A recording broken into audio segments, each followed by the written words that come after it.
Once upon a time, in the heart of London, there lived a notorious figure named Boris Johnson. Boris was known for his eccentricity, bumbling nature, and love for a good party.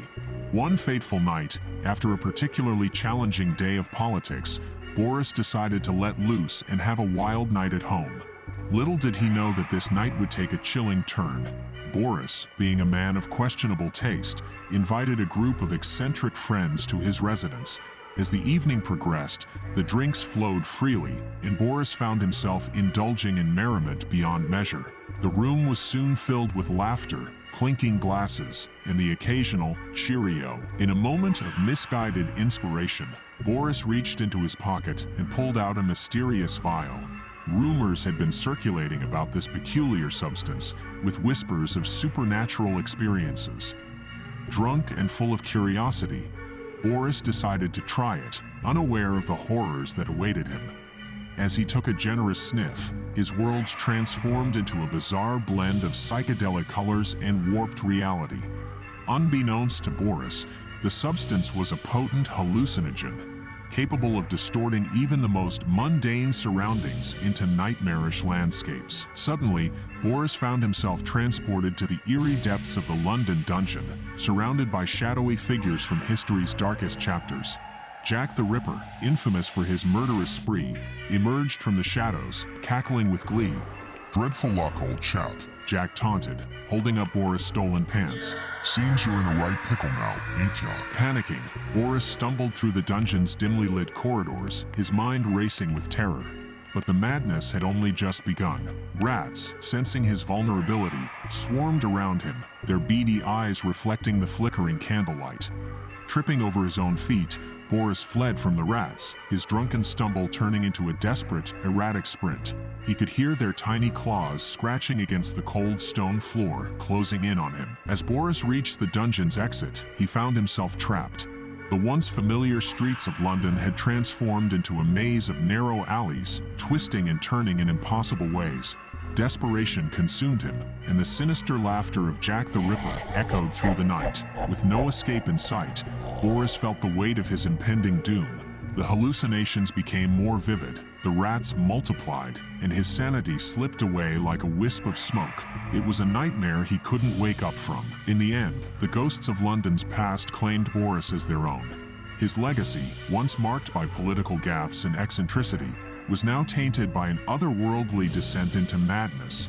The city mourned the loss of their quirky leader, even as they whispered tales of his ill-fated journey into the depths of the London dungeon. And so, dear reader, let this serve as a cautionary tale. When the drinks are flowing and substances tempt your curiosity, beware the horrors that lie beyond the veil of altered perception. For in the heart of darkness, even the most powerful and foolish can find themselves forever trapped, lost in a twisted dance with their own demons. In a bizarre twist of fate, Boris Johnson found himself chained to the cold, damp wall of the London dungeon, his desperate pleas echoing through the dimly lit chamber. Jack the Ripper, reveling in his sadistic amusement, stood before him, holding Boris' stolen pants with a wicked grin. "Scream all you want, Boris," Jack taunted, his voice dripping with malevolence. "but your pants are mine now, and there's no escaping your fate." Boris, a mix of fear and indignation, mustered every ounce of courage he had left. With each scream, he demanded the return of his pants, hoping that someone, anyone, would come to his rescue. "Give them back, you fiend," Boris shouted, his voice echoing off the dungeon's stone walls. "I demand the return of my trousers." But Jack the Ripper only laughed, relishing in Boris' torment. The sound of his maniacal laughter seemed to fill the entire chamber, drowning out Boris' desperate cries for help. The chains that bound Boris clanked ominously as he struggled in vain. Bruised and battered, he could feel his hope waning with every passing moment. The pain of each blow, both physical and emotional, seared through his body, leaving him drained and broken. As the night wore on, Boris's pleas turned into hoarse whispers. The dungeon seemed to mock him, amplifying his feelings of helplessness. But just when all hope seemed lost, a flicker of resilience ignited within him. Summoning the last ounces of his strength, Boris mustered a defiant roar. "You may have my pants, Jack, but you will never break my spirit. I will not be defeated." In a final act of defiance, Boris summoned all his courage and charged at Jack the Ripper, surprising the malevolent figure.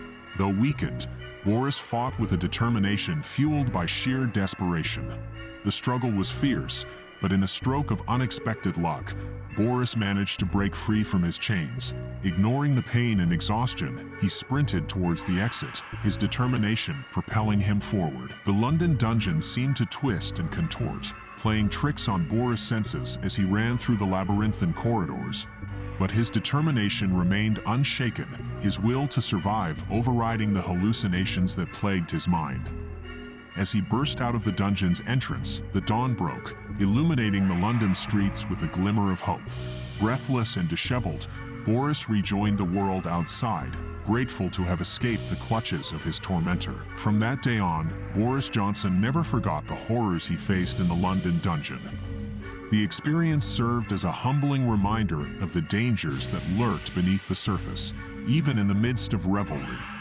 And though his pants were forever lost, Boris carried the memory as a cautionary tale, a constant reminder of the darkness that could consume even the most unsuspecting souls.